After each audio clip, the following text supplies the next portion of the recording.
Salut à tous les amis et bienvenue dans cette nouvelle vidéo de la chaîne Esprit Investisseur et c'est un plaisir aujourd'hui pour moi d'être en face de vous. Alors aujourd'hui c'est la première vidéo d'une série de 2 voire 3 vidéos, on va voir. Alors aujourd'hui je vais vous donner des conseils en travaux lors d'une opération d'achat-revente. Donc vous l'aurez compris, la vidéo suivante sera les conseils dans le cadre d'un investissement locatif. Alors je pense que vous me connaissez maintenant, je suis du milieu des travaux de formation. Depuis quelques années maintenant, depuis 2 ans, j'ai une société de rénovation en Île-de-France. Et à mon actif, que ce soit avec mes opérations de marchand de biens, mes investissements, etc., ou même pour mes clients, voilà, on est à peu près à une cinquantaine d'opérations de travaux, de rénovation, pas de construction, voilà, pour un budget de plusieurs millions d'euros en travaux. Alors, donc j'aimerais partager avec vous le retour d'expérience de ces quelques millions d'euros investis en travaux, mais avec le point de vue d'un marchand de biens, donc d'une personne qui achète pour revendre. Même si vous n'êtes pas marchand de biens professionnel, si votre but c'est de faire une opération d'achat-revente, cette vidéo est faite spécifiquement pour vous. Ok? Alors, déjà, avant de commencer, il faut s'enlever de la tête l'idée que faire des travaux, c'est forcément gagner de l'argent en retour.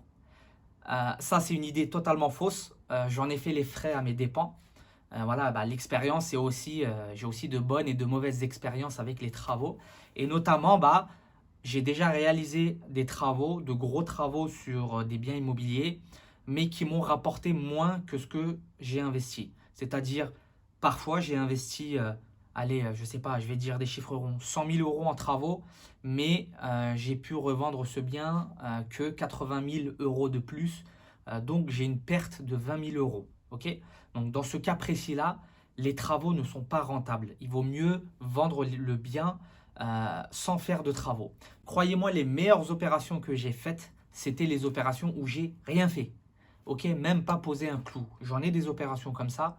Et voilà, c'est les opérations que je préfère, même si il ne faut pas négliger cette étape des travaux qui peut aussi rapporter gros. Alors là, il faut faire attention, hein. Encore une fois, je parle uniquement d'un point de vue achat-revente. Ce que je vais dire là n'est pas forcément applicable pour de l'investissement locatif. Je ne vous aurais pas du tout dit ça pour de l'investissement locatif. Ce sera pour la vidéo prochaine.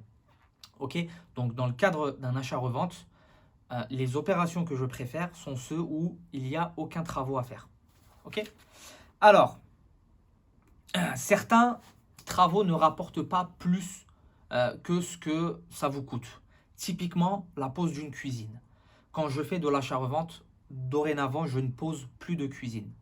Les cuisines, c'est quelque chose qui est spécifique à chaque personne. On a déjà posé des cuisines vertes, des cuisines noires, qui ne sont pas du tout à mon goût, mais le client aime beaucoup et a dépensé énormément d'argent. J'ai déjà des clients qui ont dépensé 6 000 euros pour un plan de travail. Un plan de travail, 6 000 euros. Voilà, c'est juste que chaque client a ses goûts, ses envies, ses couleurs. Donc nous, quand on a acheté le bien, on ne l'a pas encore revendu. Ça ne sert à rien d'investir de l'argent dans la cuisine puisque le client, il va tout refaire. Et on a déjà fait des biens, on a déjà fait des travaux, on avait posé une cuisine. Donc ça, c'était avant que j'ai cette expérience où on posait une cuisine toute neuve, belle, une cuisine blanche, classique. Et dès que le client achetait, il mettait tout à la poubelle et il reposait une nouvelle cuisine. Alors que la cuisine était neuve. Ok? Donc maintenant, je ne pose plus de cuisine dans une opération d'achat-revente.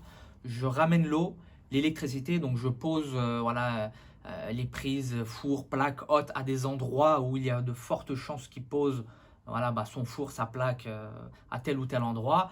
Même si ça, c'est pas très grave, la personne peut les déplacer après. Mais c'est tout. À la rigueur, je pose juste, vous savez, un meuble évier de chantier, là, un truc à 120 euros.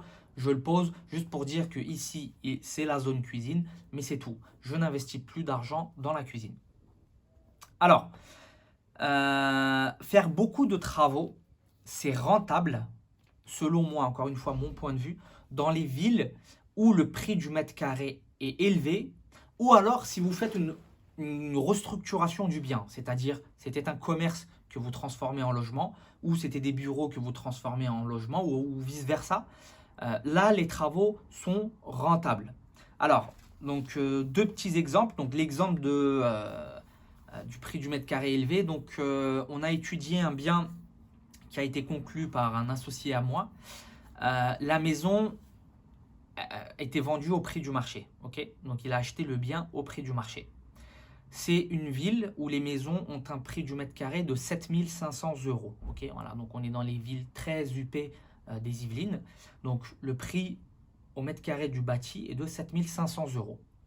Cette personne-là a fait une extension de sa maison de 35 mètres carrés qui lui a coûté à peu près 40 000 euros. Okay, donc il a agrandi sa maison de 35 mètres carrés.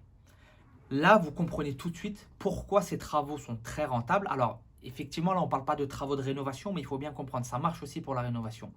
Il a investi 40 000 euros pour récupérer au moins 200 000 euros à la revente. Là, les travaux sont rentables parce qu'on est dans une ville où le prix du mètre carré est élevé.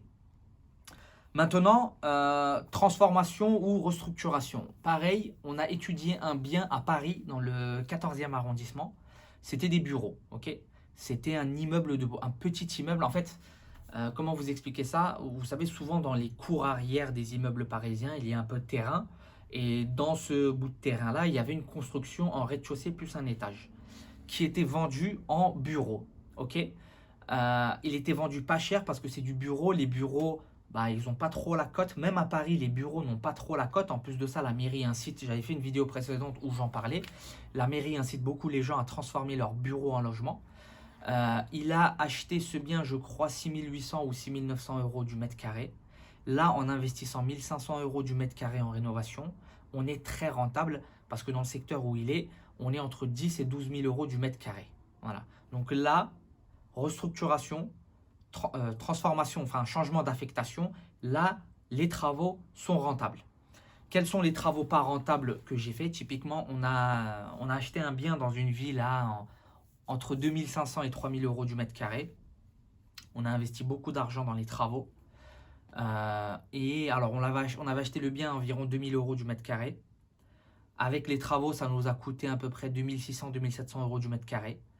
Et on a revendu 2 600, 2 700 euros du mètre carré. Voilà. Typiquement, on n'a quasiment pas gagné d'argent. Alors que si je revendais ce bien avant d'avoir fait les travaux, la marge que j'aurais faite, le bénéfice que j'aurais fait aurait été plus élevé. Voilà. Donc là, travaux 1000 euros, 1500 euros du mètre carré. La ville, elle est déjà à 2500 euros du mètre carré. Dans un calcul rapide, il faudrait qu'on achète le bien à pas plus de 1000 euros du mètre carré pour que les travaux soient rentables. Okay, donc là, on parle d'achat-revente. Encore une fois, pour de l'investissement locatif, je ne vous aurais pas dit ça. Donc, c'est pour ça que parfois, il est plus intéressant de faire des travaux ciblés. C'est-à-dire, on rénove uniquement la salle de bain. Voilà. Si vous rénovez uniquement une salle de bain, eh bien la salle de bain qui était pourrie, ben là, vous avez une salle de bain acceptable donc, en fait, vous pouvez revendre le bien au prix du mètre carré général, parce que si c'était simplement la salle de bain qui plombait le prix de revente du bien, ben en rénovant simplement la salle de bain, on arrive à équilibrer les prix de vente et en tirer une plus-value. Alors là, je vais vous montrer un exemple des travaux que je ne fais pas. Si j'ai un parquet stratifié qui est peut-être moche ou qui est peut-être ancien, mais qui est encore acceptable et qu'on peut utiliser, quelqu'un qui n'aurait pas des attentes trop élevées peut utiliser ce bien-là, ce bien-là avec ce parquet-là, eh bien je ne le change plus. Pareil, si la peinture, elle est pas belle, mais que le mur est enduit, c'est supportable, il n'y a pas eu de fuite, il n'y a pas de taches d'eau, il n'y a pas des enfants qui ont dessiné partout, voilà, je ne refais pas la peinture non plus. Ça ne sert à rien, je préfère vendre comme ça. Pourquoi? Parce que même si le parquet est entre guillemets moche selon vous, bah, il est acceptable. On peut habiter dedans dans cet état-là. Donc la personne qui va acheter le bien au prix du mètre carré, au prix du marché.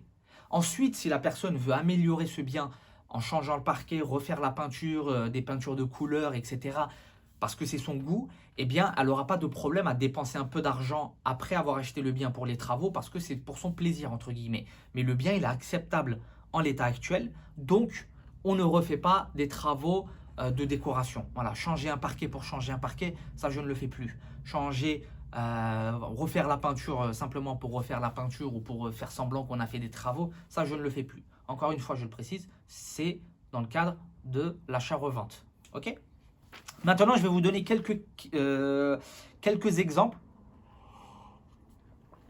Quelques exemples concrets des travaux que je fais ou que je ne fais pas dans le cadre des achats-reventes. Ok?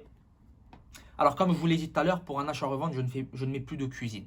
Si je peux laisser la cuisine actuelle, je la laisse. Si vraiment il faut démolir et vider l'appartement, parce que vider l'appartement, parfois, c'est mieux que de laisser l'appartement, entre guillemets, en mauvais état. Ça, on le fait aussi. Dépenser uniquement de la démolition, on cure tout, on laisse vraiment l'appartement ou la maison à nu. Bien souvent, ça facilite l'acquisition des personnes. Tac, tac, tac. Alors, pour une maison, ça, c'est un conseil que je vous donne. Il faut toujours avoir 4 chambres.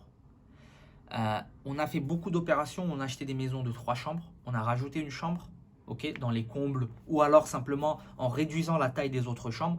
Et on a fait une plus-value de cette manière-là. La 4e chambre, elle est quasiment obligatoire parce que les personnes qui achètent des maisons veulent 4 chambres. Une chambre pour les parents. Et voilà, dans la moyenne mondiale, les personnes veulent 3 enfants, donc une chambre pour chaque enfant. Okay, et même si certains couples ont 2 enfants, voilà, ils se disent au moins j'aurai un bureau en cas de besoin. Pour une maison, la toiture, je ne la change que en cas de nécessité absolue. Sinon, je fais un nettoyage de la toiture, un démoussage, un nettoyage de la toiture, si elle est en bon état. Et évidemment, hein, on ne laisse pas la toiture fuir. Mais je me rappelle d'une maison où en fait, la toiture avait l'air d'être en très mauvais état. Et quand j'ai ramené un couvreur que je connaissais bien, il m'a dit « mais la toiture, elle est très très bien. C'est juste qu'il y avait un arbre juste à côté. » Alors, je ne sais plus c'était quoi cet arbre-là, mais qui faisait que ça ramenait beaucoup de mousse sur la toiture. Donc, on a fait un nettoyage, un démoussage, et effectivement, après qu'on ait nettoyé totalement la toiture, on s'est aperçu que la toiture était en très bon état. Okay, et donc là, beaucoup de personnes, je pense, n'ont pas acheté cette maison en se disant il faut refaire la toiture, alors qu'en fait, il fallait simplement faire un nettoyage qui m'a coûté, je crois, 1 200 €. Voilà. Tac, tac, tac. Alors, au niveau de l'électricité, ça c'est un conseil. Alors, au même titre que je vous donne des conseils pour des travaux à ne pas faire, là, je vous donne aussi des conseils pour des travaux à faire. Quand vous refaites l'électricité d'un appartement ou d'une maison, moi, j'encastre toujours les câbles. Okay, je ne mets pas de goulotte. C'est devenu démodé. Les gens n'aiment pas. Et quand on refait l'électricité, encastrer les câbles ne coûte que entre 500 et 1000 € de plus que le devis initial. Ok, hop, j'ai un truc dans l'œil, pardon. Donc, ne coûte seulement entre 500 et 1000 € de plus. Donc, pour ces 500 1000 € de plus, vaut mieux encastrer l'électricité. Et là, on a vraiment de l'électricité encastrée, neuf, un tableau neuf, des prises et interrupteurs neufs. Et donc, voilà, il ne faut pas lésigner sur ce budget-là. Alors, au niveau des fenêtres, pareil, ça c'est une erreur, ça fait partie des erreurs que j'ai faites. Quand c'est des maisons et que c'est du simple vitrage, je change toujours les fenêtres maintenant, dorénavant. Il faut savoir qu'aujourd'hui, les prix des fenêtres ont vachement baissé. On trouve des fenêtres PVC double vitrage, taille standard, environ 120, 150, 120, 140, à environ 400, 500 €. Il faut compter environ 200 € pour la pose. Voilà, donc quand on refait toute une maison, un budget de 4000 € pour les fenêtres, parfois il vaut mieux l'investir parce que c'est un point bloquant comme vous ne pouvez pas l'imaginer sur les maisons. Okay, donc les fenêtres sur des maisons, je les change. Okay, alors, si c'est des fenêtres bois un peu anciens mais que ça reste du double vitrage, je ne change pas, je laisse. Mais si c'est du simple vitrage à l'ancienne, je change, mais du PVC double vitrage. Comme je vous ai dit, les prix ont vachement baissé aujourd'hui. Si c'est un appartement, alors il y a plusieurs types d'appartements. Si c'est une petite copro de centre-ville, un petit immeuble de 4-5 logements en centre-ville et que tout le monde fait ce qu'il veut, là je change également. Mais si on est dans une grosse copro et que c'est du chauffage collectif, eh bien là je ne change pas. Vous allez dire ouais mais c'est pas bon pour la planète. Oui effectivement, mais les personnes qui achètent ces biens, ils se posent toujours la même question. Alors je l'ai déjà fait et la réaction que j'avais, oui mais de toute façon ça change rien, le chauffage ça vous coûte le même prix. Donc maintenant j'ai décidé, quand c'est du chauffage collectif et que les fenêtres sont anciennes, je ne les change pas. Si les fenêtres sont anciennes mais que c'est du chauffage individuel, on est dans une petite copro, là je change les fenêtres. Ok. Alors, Au niveau de la plomberie, moi je préfère le cuivre, ok, contrairement au PER. C'est juste une question de goût et de couleur, même si le PER aujourd'hui, avec le temps maintenant, ça fait un peu plus de 10 ans maintenant qu'on les voit sur le chantier. Alors le PER, pour ceux qui ne savent pas, je vous mets une photo tout de suite, c'est voilà, une sorte de plastique avec de l'aluminium à l'intérieur. Alors je ne sais pas exactement, je ne sais plus comment ça. Quand vous tapez PER, vous avez le nom exact. J'étais pas trop fan. Maintenant, avec le temps, ça a fait ses preuves. Ça tient bien. C'est juste que j'avais parlé avec un médecin un jour. Il me disait que le PER, avec le temps, bah, en fait, comme c'est du plastique, l'eau qui coule à l'intérieur, bah, forcément, est entre guillemets polluée. Et donc, il me déconseillait ça. Il me disait, voilà, il n'y a rien de mieux, rien de plus sain que le cuivre. Donc, je préfère mettre du cuivre. Et les gens qui achètent, voilà, quand on soulève le fait que, regardez, vous voyez, moi j'ai mis du cuivre parce que j'ai fait des travaux de qualité, eh bien ils apprécient et ils préfèrent mettre le prix. Quand on leur explique que le cuivre c'est mieux, c'est plus durable que le PER, eh bien voilà, ils comprennent et ils payent. Là, je suis sûr qu'il va y avoir des personnes qui vont me critiquer là-dessus en disant qu'ils ont mis du PER, ils sont très contents, ils n'ont pas de problème. Oui, je suis d'accord. Mais voilà, c'est une question de goût et de couleur. Tous les plombiers qui ont au moins 20 ans d'expérience à qui j'ai demandé cette question-là, qui j'ai posé cette question-là, le comparatif, ils m'ont tous répondu du cuivre. Voilà, ils me confirment que le cuivre, c'est mieux pour eux. Chez eux, ils ont du cuivre. Donc voilà, c'est une question, voilà, c'est un goût personnel. Maintenant, il appartient à tout à chacun de faire son choix. Également, dans une maison, il faut faire attention à un sujet, c'est l'assainissement. Surtout quand on achète des biens aux enchères, des biens anciens aux enchères. On a eu le cas avec une annexe qui n'était pas reliée. En fait, il y avait l'eau, il y avait une salle de bain, etc. dans une annexe de la maison. Mais en fait, il y avait un puisard, ce qu'on appelait un puisard, c'est un puits, un trou dans le jardin. L'eau coule à l'intérieur et bah, la terre, voilà, l'eau ensuite se disperse, se propage dans la terre. Voilà, là, on ne peut plus vendre les biens qui ne sont pas raccordés au tout à l'égout. Donc ça, c'est une chose auquel il faut faire très attention parce que ça peut coûter très cher. Nous, on a été bloqué pour la vente de cette maison, donc on a dû faire les travaux. C'était un point qu'on n'avait pas prévu. Encore une fois, c'est avec l'expérience qu'on fait ces billes. Et cette vidéo a pour but de vous éviter certaines erreurs. Ok ? Également, dans une maison, n'hésitez pas à, au moment de la mise en revente, de la mise en vente de la maison, faire appel à un jardinier pour vous remettre au propre votre jardin. Voilà, moi je paye 300 € environ pour un jardinier. Il vient, il va me tondre la pelouse, tailler un petit peu les haies, il va passer une demi-journée, une journée. Et voilà, vous allez avoir un truc nickel. Parce que c'est vrai, quand on achète une maison, on fait des travaux et qu'on veut revendre, bah, il y a du temps qui passe et l'herbe, parfois, nous on ne voit pas parce qu'on regarde que l'électricité, plomberie, peinture, on est dans les travaux, mais l'herbe, ça pousse vite. Alors maintenant, au niveau du devis, un conseil au niveau du devis. Voilà, un seul conseil que je vais vous donner, le plus important, le devis doit être détaillé. Je vous montre maintenant un exemple de devis que moi j'ai fait pour un de mes clients. C'est pour la rénovation, c'est pour la transformation d'un garage en studio. Ok, donc voilà, tout est détaillé. Idéalement, voilà, la marque des matériaux que l'on va mettre ou alors un budget. Quand moi je vois dans des devis 2000 € pour la fourniture et pose d'un parquet pour l'appartement, eh bien ça veut tout dire et rien dire. Le carrelage, est-ce que j'ai le choix ou est-ce que c'est toi qui choisis? Est-ce que je peux choisir un carrelage à 40 € du mètre carré ou 20 € du mètre carré? Donc le devis doit être le plus détaillé possible. S'il y a un ballon d'eau chaude, bah, la capacité du ballon d'eau chaude. Idéalement, voilà, si on met de la robinetterie, la marque de la robinetterie, etc. Donc plus un devis est détaillé et mieux c'est. Pas de forfait. Voilà. Le seul forfait qu'il peut y avoir, c'est la démolition. La démolition, on est quasiment obligé de mettre un forfait. Hormis ça, et l'électricité aussi qu'on forfaitise, mais hormis ça, on détaille le maximum le devis. Voilà. Préférez toujours un devis détaillé. Vous savez ce que vous achetez. L'artisan sait ce qu'il doit vous fournir et tout le monde est tranquille. Ok? Donc, voilà. C'était tout pour cette vidéo.